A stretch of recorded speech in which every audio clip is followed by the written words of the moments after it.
Hi, welcome to our Plagium tutorial. Today we are going to learn how to do an advanced search on our platform. First, to do an advanced search, you need to be logged into our system. If you don't know how to do this, we have a video tutorial explaining how to register. After logging in, you will type or paste your text in the text box that will be right on the main page of the control panel, and then you can select the search sources, web search and search my documents, check advanced search and click analyze.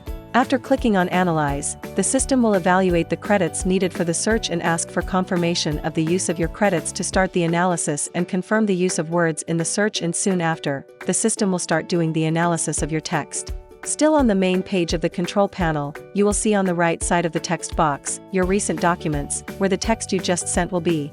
After a brief analysis, the system will provide a complete report showing the similarities between your document and other similar ones. Ready? See how simple it is?